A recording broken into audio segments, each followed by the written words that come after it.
Aaron Hernandez is infamous for the murder of at least one man, although was tried for the murder of 2 others. He was an all-American athlete, the life of the party, but socially immature. You could say he had a killer personality.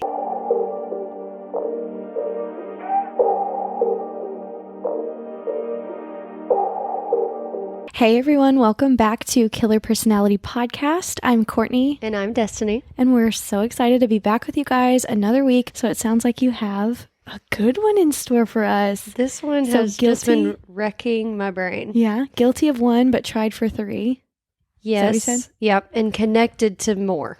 So we have a potential serial killer? Potential serial killer. Okay. Which is really interesting and fits perfectly with Media Circus because he was an NFL player. Played in the Super Bowl. The second one. Yeah. Now these are media circuses, so I feel like people that we've gone for are people who kill their family and athletes. Right. It has to be shocking. Yeah. The people who are really going to draw up the most attention. Right. Mm-hmm. So this is a lot, and there's it can get confusing because there are the murders. He didn't necessarily get tried right when it happened. Mm-hmm. So it kind of is like it might have happened, and then much later it's like, oh, did he do that? Like, wow. So it's this story will kind of be jumpy. Okay. But like the timeline is a little bit hard to follow, but I will link, of course, the Netflix documentary, which is super intriguing, and some sources that kind of spell out the timeline. So I will get started. So first of all, are you familiar with Aaron Hernandez? For some reason, the name sounds familiar, but I honestly think it's because it sounds like Menendez, which is right. What we just did last week. Yeah. So the Netflix documentary is it's like Killer Inside the Mind of Aaron Hernandez. Okay, and it's a Netflix documentary. Yes. Okay. And it's 1 season, but it's like it's not a full like 10 episodes like OJ. Mm-hmm. It's like 3 volumes or something like that. Okay. But super interesting. And that's why I'm like, if I was going to do a part 1, part 2, I would definitely do this one because it's like, there is a lot and people just took a lot of, there's little mini stories within the story. Okay. And so it's just like, what? Yeah. Some of it I'm like, how is it even related? But anyways, we'll get there. So Aaron Hernandez was born November 6th, 1989. So not that long ago. 1989 in Bristol, Connecticut. He was the son of Dennis Hernandez, who is Puerto Rican descent, and Terry Valentine Hernandez of Italian descent. Aaron had an older brother, DJ, Dennis John, who was named after his dad. But now, after the murders and all of this, goes by Jonathan, and he is still out. I read a whole article on what he's doing nowadays. Okay. Married to a wife named Karen, has kids. But both the boys, Aaron and DJ, were like stellar football players. They were All-Americans, won all the awards, and their dad, Dennis, actually played football for the University of Connecticut. Okay. So they're a very popular sports family. The dad was pretty well known for being at the games, cheering super loud, being really hard on the boys, yelling at the coaches, like reportedly one time punched one of the coaches for, so he's that like, when I think of like a TV sports dad, like in your face, super strict, demanded the best from the boys. I feel like we're already seeing a theme here because even last week we were talking about Eric and Lyle's dad, who was very controlling, very, you have to be the best. Yep. And in your face, and like, I'm going to coach the boys, not really the coach that I'm paying thousands of dollars for. So, Okay. So his dad was, although strict and tough and stuff like this, he was also well respected. Like other people in the documentary, at least, say that, people thought they were a great family. I think they called him the king, the dad. And so I don't think people would have been like, oh, he's terrible. However, I'll just cut to the chase, that there are reports now that he was abusive. Okay. Like that he was physically abusive, possibly when he would be drinking, or maybe just when he was angry, would get violent, and then also possibly abusive to mom. So Mom Terry is pretty notable. If you watched the trials or anything like that, she was there.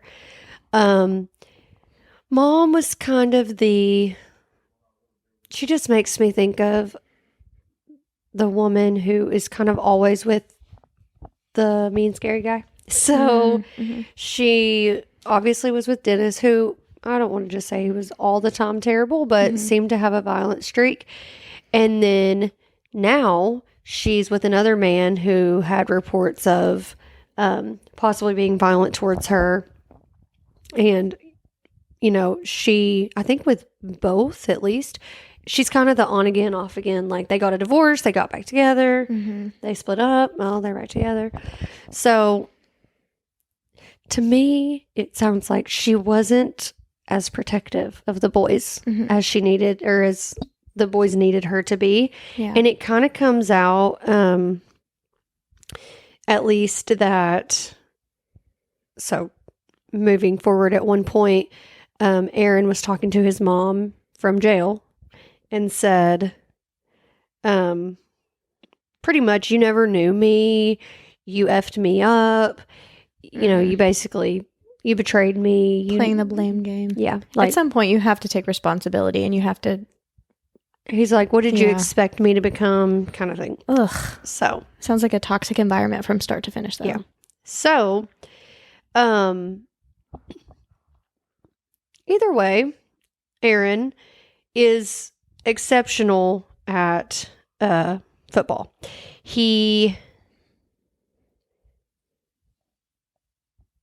All through high school, pretty much everybody was like, he's the best. This is ridiculous. He's like breaking all of these records. And I think everybody's pretty aware he's going to go places. However, when he was 16, when Aaron was 16, his dad dies from complications of just like a routine hernia surgery. Oh. Which many people say was kind of the downfall. This is the spiral of... So although dad is this tough, violent, it's still, he was like a cornerstone for Aaron. And so many people say that was just when Aaron lost it. Like even the brother has said, things weren't the same. Or in a perfect world, dad would still be here to have looked after Aaron, and maybe he wouldn't have gone down that path. But reportedly after the death, he started turning to drugs. Oof. Would frequently smoke marijuana, possibly harder drugs or alcohol, I'm not sure. He still, though, caught 24 touchdowns and was named All-American. So this kind of starts this dual life setup to where on the field, he's the star, this big, bright smile, bright personality. He's kind of the...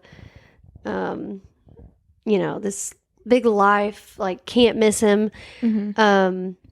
But it's like off the field, he kind of has this dual, like, that you're getting drug tested. You've got to be held to this certain standard. And he is pretty much consistently, and even through, as we're going to see, he's in the NFL playing in the Super Bowl and is still living this on the field, off the field kind of tension.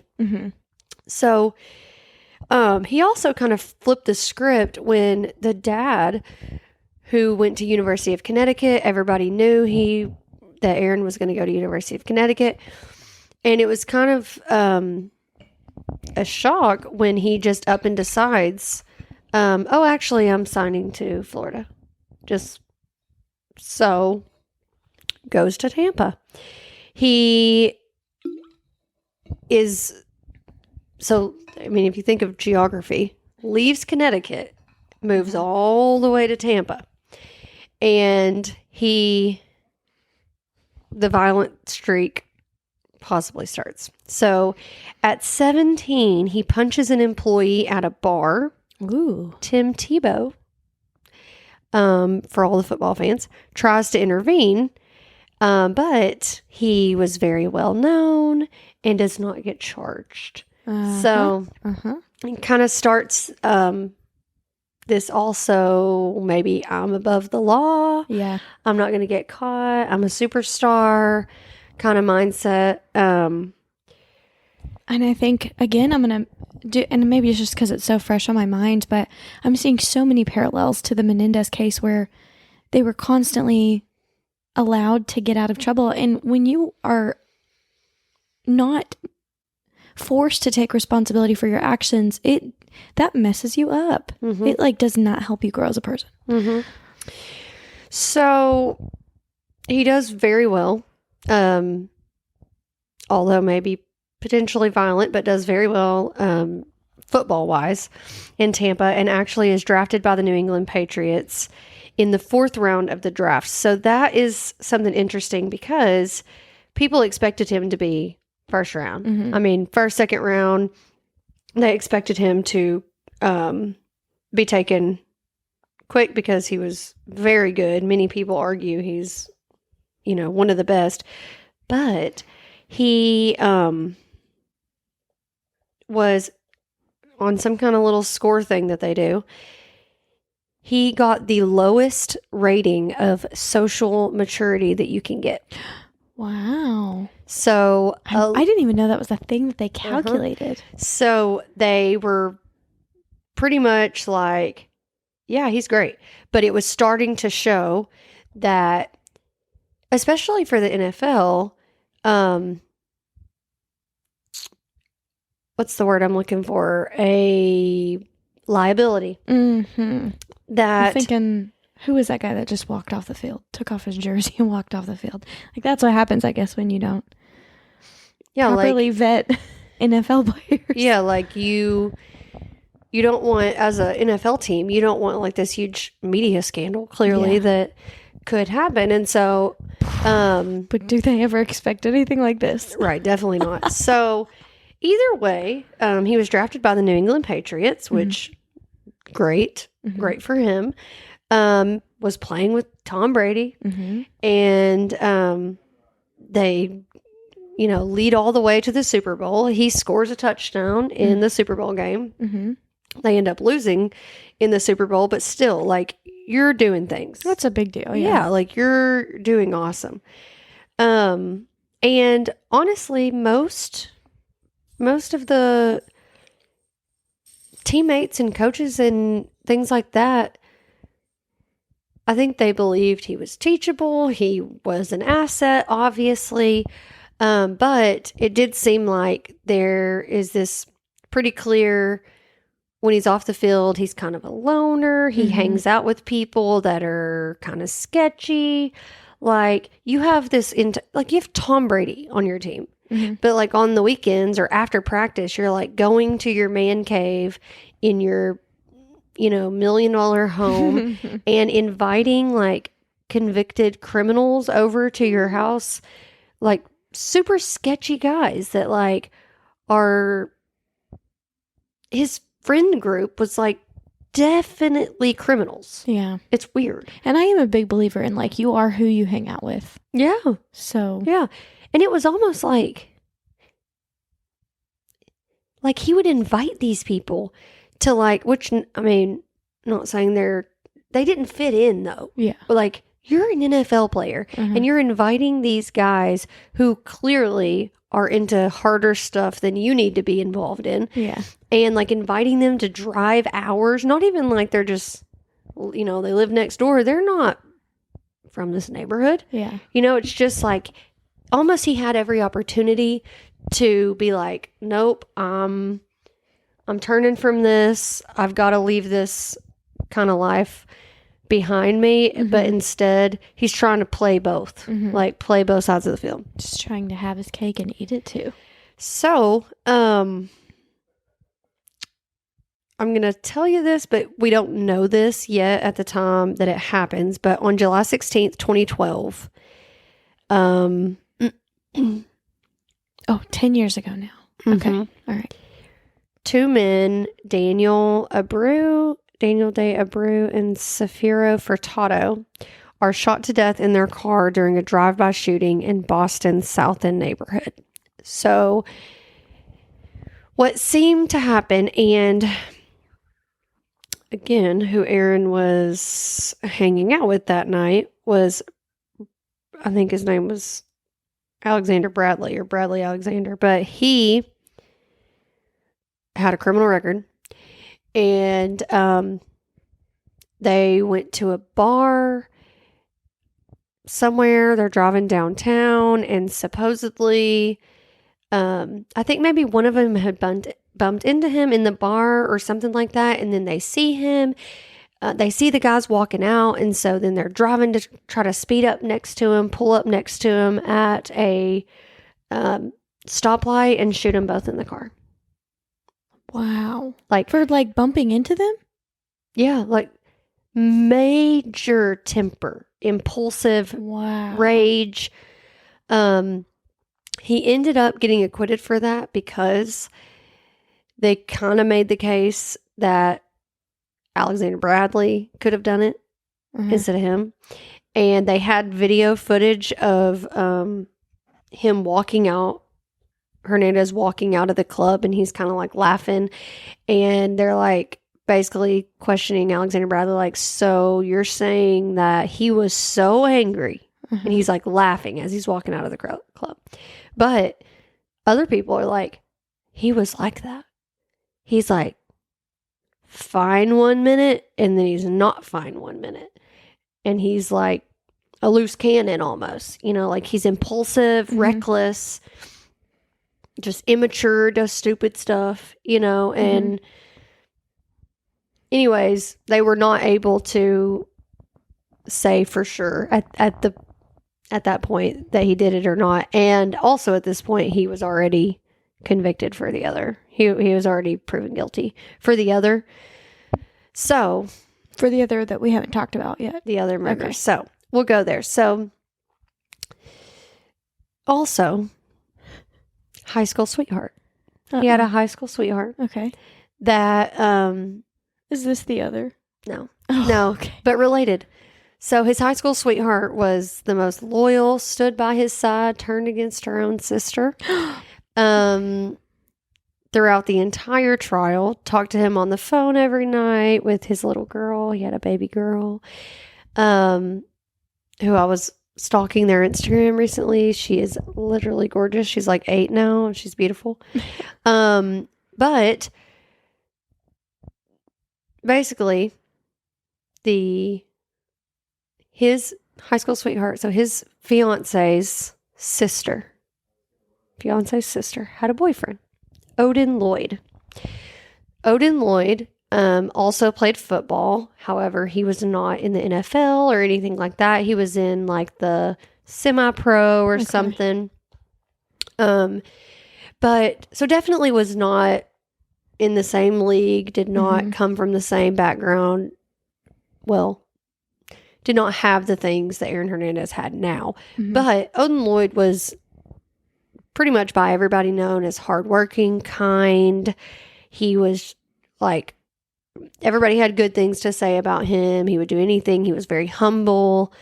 And he was dating Aaron Hernandez's fiance's sister. Okay. So naturally, they're at family events together, things like that.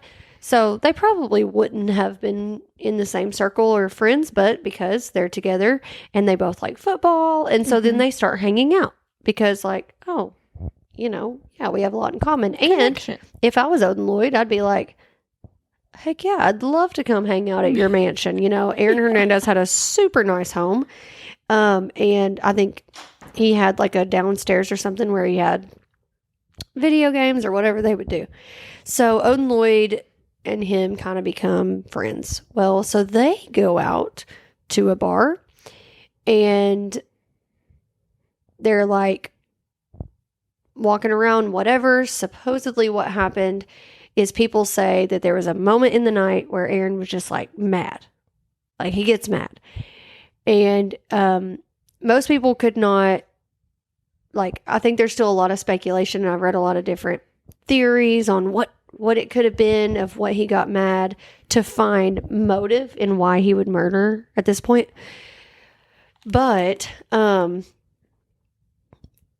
one theory is that Odin Lloyd was talking to some guys that Aaron had gotten into a bar fight with or had gotten into it with. Mm-hmm. And so maybe a loyalty issue that, like, why are you talking to them when I've had beef with them kind of thing is what people maybe think. But regardless, Hernandez goes home. He gets a gun. There's footage of him walking around with a gun in his hand. He calls these two guys who have criminal charges, asks them to, like, drive and come over. Mm-hmm.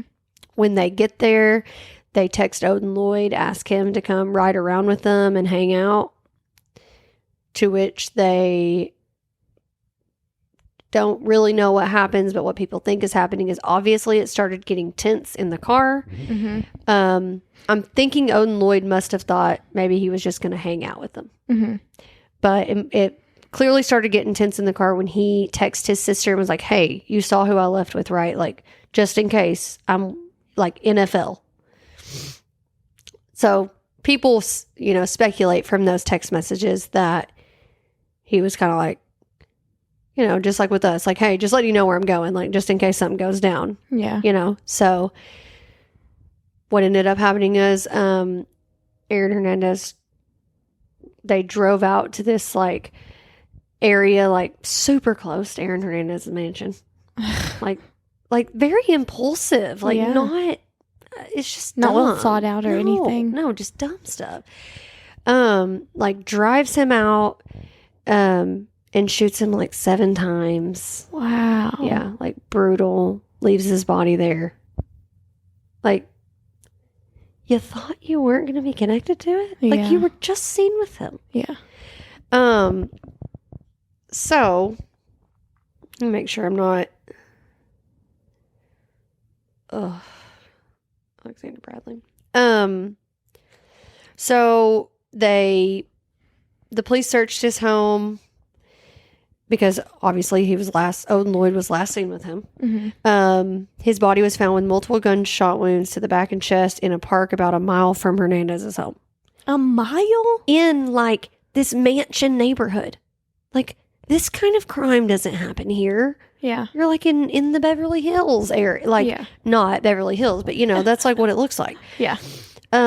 Which, coincidentally. The following day, Hernandez assured Bill Belichick that he had nothing to do with the shooting. Despite this, he was barred from Gillette Stadium because of the site of a media stakeout. The team decided a week before...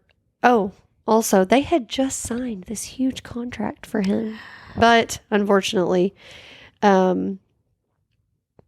he was charged with first-degree murder. I don't feel like you have to fulfill... Surely there's something The in two there. other men were also arrested in connection with the death. So he was indicted by a grand jury for the murder. He pled not guilty.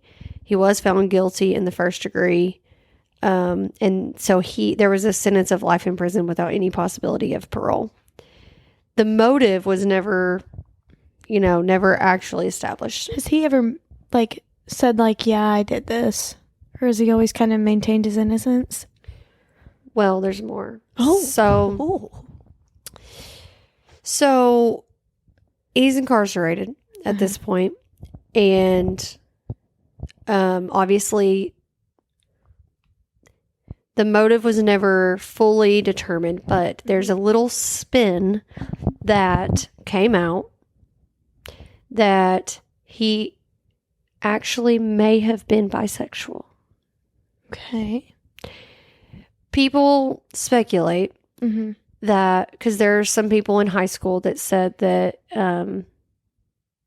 Aaron was bisexual, that his dad hated that. His dad was very homophobic, that he had to kind of bottle up a lot of who he was and act tough and big and like try to put on this front for people to not,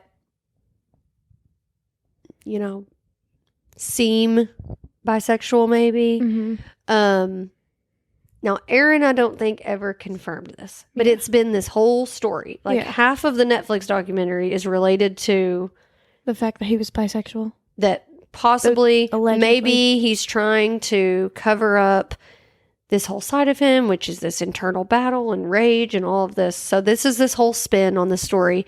And some people speculate that Odin Lloyd may have found out. And honestly, it seems like they're trying to make a thing out of it. Yeah. You know? And maybe it was. I don't know. But it definitely became like a whole nother storyline of the story that, you know, some other NFL players have come out too and basically been like, no, like it's real. Like it's extremely hard in this kind of culture, especially in the NFL culture where you're supposed to be this tough guy and you have to put on, and you have to kind of, because people make these jokes or people like say stuff that's not funny and you have to be one of the guys, you know, and so some people think like, yeah, definitely could see like how that would have been such a tension for him. And so, like, even on Wikipedia, it says police investigated the possibility he may have learned that Odin Lloyd may have learned about Hernandez's bisexuality, and maybe Hernandez was worried that Lloyd might out him to others, including maybe his family, which Odin Lloyd had a connection to his family. So, not sure. That was never confirmed. I feel like I really would hope that that would be a stretch, though. Although, if he really did seek these people out just because they bumped into him in a club. Yeah. And then shot them. And then it sounds right on the mark, I guess. But to be like, I mean, couldn't he have just said, it's not true. Like, keep lying to somebody, like, unless he walked in on something. But even still, you can just be like, hey, dude, don't say anything. Right. So, it gets worse. So, basically, when he's in prison, he almost starts like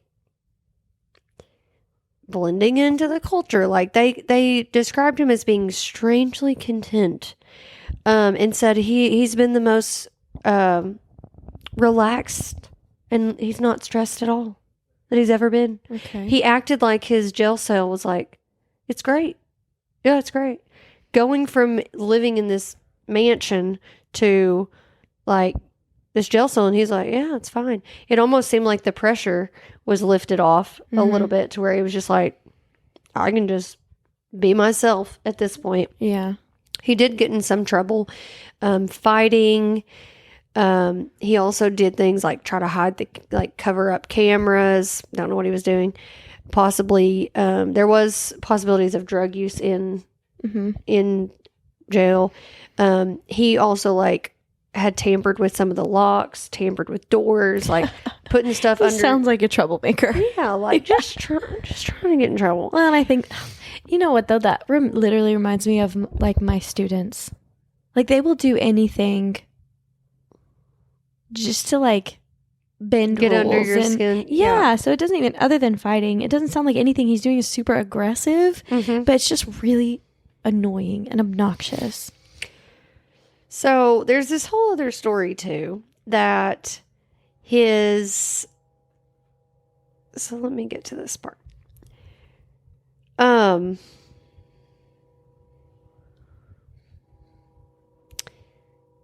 The he had like this cousin that was sort of a cousin. It was like his mom's maybe second husband's cousin or something like that. But he had this cousin who is pretty important in the case as well.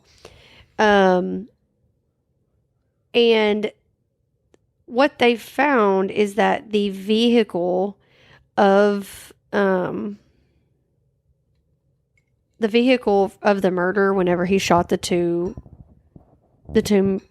guys at the red light, they found the vehicle in the cousin's garage. So in that case, they were able to pretty much link. That's how they were able to link that he was connected to it. Well, and it was super sloppy. Like, the victims' bodies were kept in the vehicle and it was towed away. So pretty much all the murders were sloppy. Like, they're just, he wasn't really trying to hide it at all. And it seemed like even when he was in jail, like they said that a lot of the security guards and stuff knew that he was like a celebrity. And so he kind of got away with even like drug usage and kind of stuff like that. So either way, they come back because of the death of these two men that they decide that he's being linked to, or they're like, oh, well, I guess we need to try him for this. And he actually was acquitted because of the whole Alexander Bradley situation. Well, he was so excited.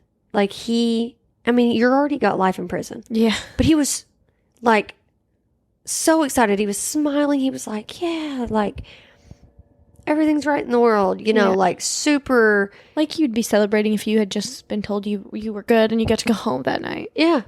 Even though life in prison. Yeah, you're still going back, dude. You still He started talking about like maybe when he gets out someday, all of this kind of stuff. Well, 1 week after he was acquitted of those two. Now, he's still in life in prison. Yeah. But 1 week after he was acquitted of the previous murders, he was found dead in his jail cell.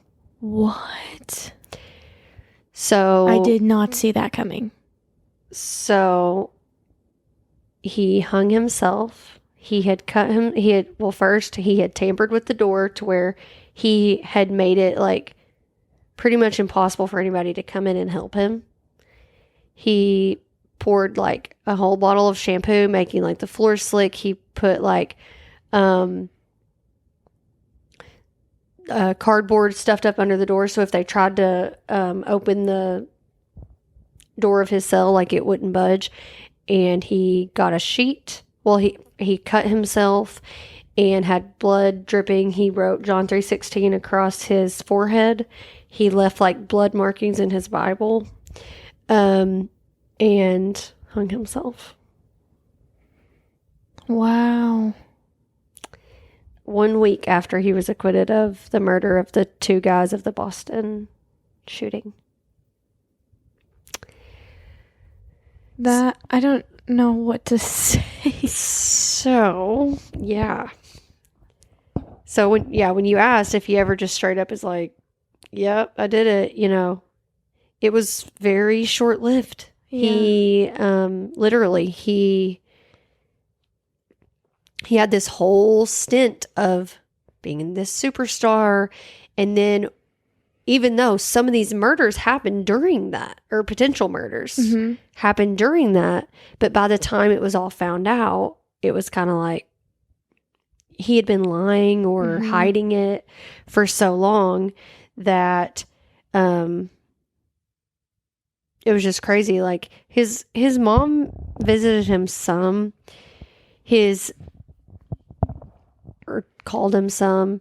The cousin was super instrumental and like had his back through everything, and defended him till the end. She did have cancer though, and she was very sick, and he was really distraught whenever she passed away. His fiance stood by his side the entire time and pretty much was like sorry, sister. You know? Wow, Yeah, yeah. like did not sway from Aaron at all. Wow. I think it's really hard when you are that close to somebody to believe they could do something like that. Mm-hmm. So, people, there's different things. So, like, some say that he was using drugs. He had been smoking K2 and had been using drugs days before he killed himself. Mm-hmm. Others, like I saw another report that said in the toxicology report that he didn't test positive for anything at the time of death, or I guess after his body was sent off. However, because of all of the football playing and such, he did, they were able to get his brain studied for like medical research, science, things like that. So something called CTE, chronic traumatic encephalopathy, is a progressive degenerative disease found in people who have had severe blows or repeated blows to the head, including football players who frequently suffer concussions. So there are some other football players that I think around the same time had suffered from CTE, and another player had actually died by suicide as well. And that had kind of led to this link in research of like, what is happening? You know, this is something we need to look into. Aaron Hernandez was pretty known even through high school of playing rough, getting hit hard. People called him like, he was a super hard worker. He was not one that shied away from, you know, extra practices, extra, you know, I don't know what I can't think of the, like, drills, extra drills, whatever. People said that he worked harder than anybody on the team. And there were multiple times, and the fiance talked about a time that he got hit so hard he had to be like carried off the field. You know, suffered through multiple concussions throughout. I mean, think of all, he played high school, college, professional. He's probably played thousands of games. Yeah. Plus, if there's this possibility of abuse from dad, he could have had blows to the head, you know, and he gets in bar fights. Like, I'm just thinking of all the possible head trauma that could have happened. And it could have been a mix between emotional trauma and the head trauma. But I think CTE in football right now is like a big discussion. And I think like even high schools are looking at like, how can we stop stuff like that from happening? But even I mentioned the guy who walked off the field this year in the NFL, Anthony Brown, I'm thinking is his name, is what I'm thinking. Antonio Brown, thank you. Like, I was close. But I read articles about him possibly having CTE, which would cause like the emotional reaction to that and the... Yeah. So they studied his brain, and like a neuropsychologist or whoever she was, neuroscientist, pretty much was like, this is wild. I've never seen a brain in a 27-year-old body, you know, match this. This, you know, would only be reasonable in somebody who had sustained concussions like this after like maybe 40 years. Wow. Like they were saying like possibly in someone with CTE at like age 46 or 47, not 27. Yeah. And somebody, she had said that it looks like this would have had to be like repeated damage for like at least a decade. Wow. So his brain comparatively was severely damaged. And I was going to tell you CTE symptoms.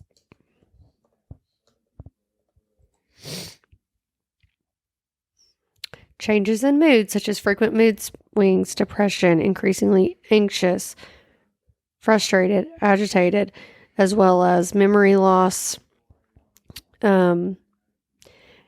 difficulty thinking, could lead to obviously stress. Mm-hmm. And then, of course, with depression, there's always the risk. Always the risk of suicide. So, I literally, and I wish I was like, oh, Tevin, if I was going to do two-parter, you could honestly, because there's so many other rabbit holes of this case that you can go down. Like, I feel like if you watch the documentary, then there's still like, there's a whole part about this, Mm-hmm. that you're really not even covering. But that's kind of the gist of it. Sorry Mm-hmm. for kind of being jumpy through this one, just because there's literally so much. Like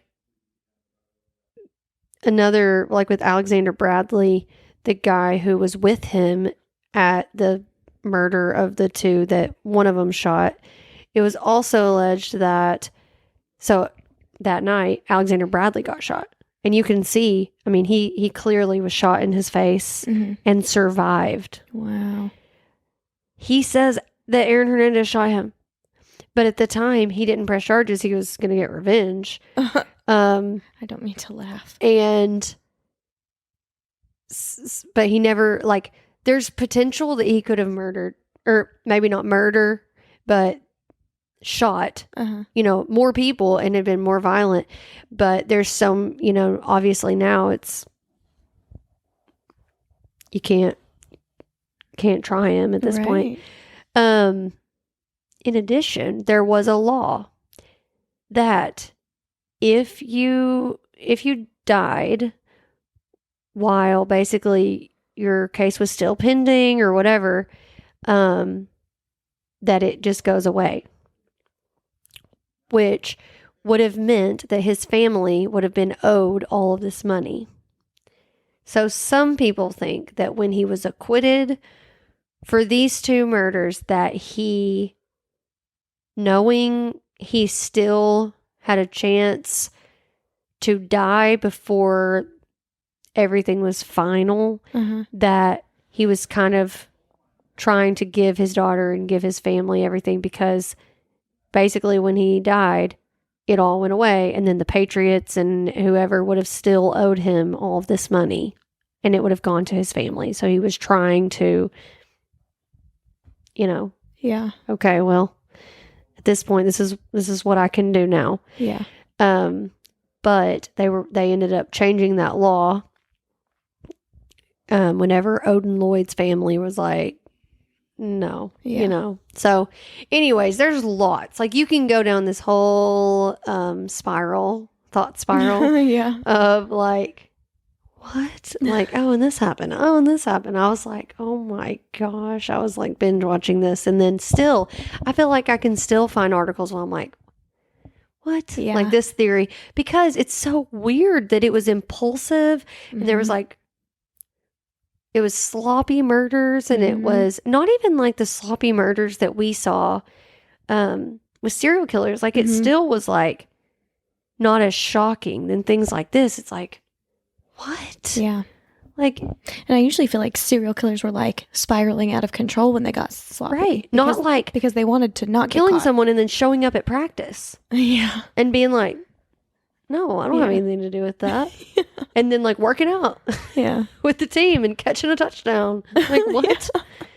Like, he could just turn it off, and then I don't know. Which makes you think of someone who, like, when I think of Israel Keys, he was someone that could turn it on and turn it off. He could be the nice, but he was so methodical that made sense. This guy is like, he's one person here, but also so impulsive that it's like he could barely keep them separate almost. It was like hanging by a thread. Like, you're not really methodically keeping your two worlds separate, because you're just impulsively sloppy killing people. Right. And I feel like it's weird because it seems like it was happening when he was angry, but at the same time, it feels a little premeditated. You're asking him to go somewhere with you. Yeah. And then there's times that like he's like walking around laughing and stuff. Yeah. but people were saying like, no, he was super angry. Mm-hmm. It's like, which is consistent with the CTE. Yeah. And I mean, they've studied his brain. Like, he very clearly, like, his frontal lobe was severely damaged. Mm-hmm. So, I mean, he definitely could have just had those erratic mood swings that we're not super accustomed to, other than, you know, severe mental illness, where it's like, what? Which in those cases, usually they're really, really low functioning, not playing in the Super Bowl. Yeah. Yeah, it's like, okay, this is weird. Yeah. So, Enneagram thoughts. Ooh, That's hard. This it is is hard. I think the only thing I really could think of was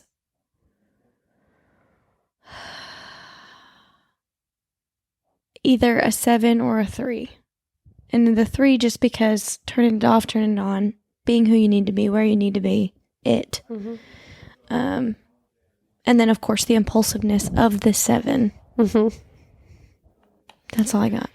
Yeah, I see the 3 in, like, I think he could have become a 3 in, like, who his dad, maybe if his dad still would have been there or something, like, maybe not have been abusive. I think his dad wanted him to be successful, but it seemed like success wasn't his biggest concern. I saw this, I see a 7, this impulsive, reckless, and then an 8 of, like, this in your face, can be confrontational,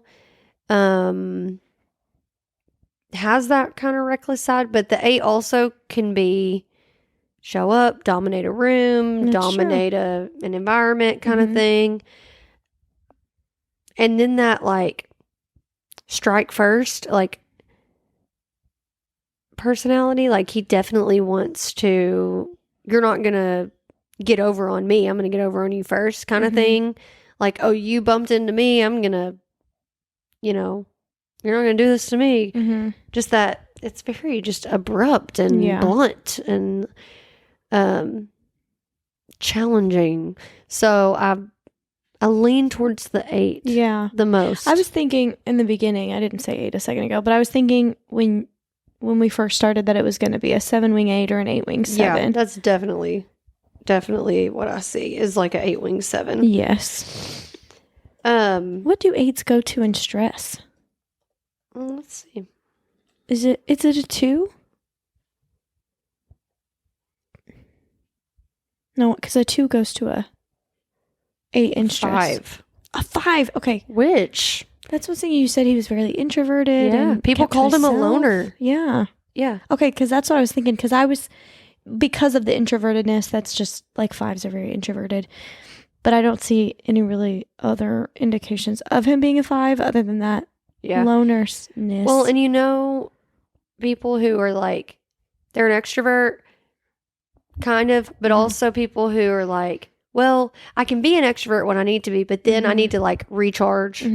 Like, he seemed like that. Like, he could go out and do all the things and be in the media, but then it was almost like, okay, he wanted to resort and, like, go back to his comfort zone or like which was almost like this other life that was like, dude, what? You know, but fear of being controlled by others, want to be self-reliant, prove their strength, which that makes me that, you know, like the bully who's like, oh, you're not going to, you know, get me. I've got to prove. Well, and I think one of the childhood wounds for 8s was they felt like they didn't have a lot of support or anybody standing up for them, which I can see in the mom. If that was his main source of love and everything, and she didn't really provide that safety. So absolutely. Yeah, I think an 8 is a pretty good typing for this guy. Yeah, this has Eights can feel misunderstood, may distance themselves further. In fact, beneath their imposing exterior, eights often feel hurt and rejected. All this is something they seldom talk about because they have trouble admitting their vulnerability to themselves or anyone else. So, that's what I think. Now, I really don't know a lot about the sister. The fiance. However, her loyalty was ridiculous, unparalleled to him, not to her sister, apparently. Right, I know, which is so strange. But I kind of thought of her as maybe being a 2. Okay. Almost in like that, either a 2 or a 6. A 6 naturally because you think of loyalty. Right. But 2 in the, what's the word I'm looking for? In the relation, like the codependency kind of thing. Okay, yeah. But I don't know. I don't have enough like real personality data on her. But she definitely seems like she did not break character. She was very like straight up in court, was not wavering from him, despite the fact that her sister is sitting right there crying. Yeah. Like, I was like, wow. Yeah. So, and Aaron had also talked to her and talked to many other people, his attorney, the days leading up to his suicide, and no one had any indication at all. Yeah. He never said anything. They actually said he seemed like super happy. Well, and now you'd know this better than me, but I think that's pretty common, right? Not necessarily happy, but like at a peace or something. Like they had made up their mind. Yeah. Yeah. So, because that's one of the warning signs they tell us to look out for with our students. Right. So, don't really have a good like second person type. Yeah. But I can see his dad either being an 8 or a 3. And his mom, maybe 2-ish. Yeah, or 9-ish. Yeah. Yeah, I can see either one of those. So there's some guesses that we have. We don't know. It's hard if you don't have a lot of like, I need to see you more in action kind of thing, other than just this situation. Yeah. Like other aspects of your life. And another thing is, I don't think we've talked about in this season is like, we know that you can't type people based on behaviors. Yeah. I mean, this is just for fun. You can only assume what their motivation might be based on their behavior, but you don't know. Right. Like we don't, kind of like with Aaron Hernandez, we really don't know why he killed Owen Lloyd or these others. You can draw conclusions, but you could definitely be wrong. Same with Enneagram. I can look at somebody and be like, I think they're this, but we don't really know. Right. So. And then it takes a lot of self-awareness to know even your own type. So it's, complicated, but for fun. Are we ready for the quiz? We're ready. Oh, yay. So we are going to take this personality quiz and we'll tell you which USA sport you are. And this is a BuzzFeed quiz. So we'll see. It's a slider quiz. What's that mean? It's got sliders. Oh. Does yours got sliders? Yeah. Okay. So we are answering as if we were Aaron Hernandez. So when are you most productive? In the morning or at night? I think in the morning. At night, I think was when his bad things would happen. I think. Okay. All the way in the morning or like maybe mid-morning? Okay. Probably when they would have practice. Yeah. On a scale from over it to happy, what's your general mood? Over it. I don't know. He had the mood swings. Yeah, mood swings, definitely. But neutral doesn't feel right either. We got to pick one or the other. I mean, we're talking about a killer. I say we've got to say over it. Which one is more your scene? Snow or beaches? Well, he grew up in Connecticut, but he moved to Tampa, but then he moved back up to New England. So probably snow. Okay. That was home to him. Slide to your energy level after a hearty meal. Supercharged. I would say supercharged. Yeah. On a scale from yellow to gray, which color speaks to you the most? Gray. Okay. Where's most of your strength? Lower body or upper body? Sorry. Or mind. My mind is in the middle. No. Not that one. I mean, What? he was super strong. Do you know what? Tight end. A tight end? He was just overall strong. I feel like tight ends are just like good overall. Yeah. Like they just are good players. He played wide receiver for a while. Mm-hmm. His upper body was super strong. Okay. And he punched people. So Okay, upper body it is. Go ahead. If you're super hungry but also super tired, would you rather sleep or eat first? You'd rather eat. I agree. I think athletes just got to eat all the time. Yeah. Pick a direction. Left, right, or straight ahead? Straight ahead. Yeah, he's a 8. Yeah. What temperature are you most comfortable in? I think he'd want to keep it cool. Cool. On a scale of 1 to 10, 1 being tidy, 10 being messy, how organized are you? We don't know this part. 5. Okay. Oops. Oh, I'm done. I'm done.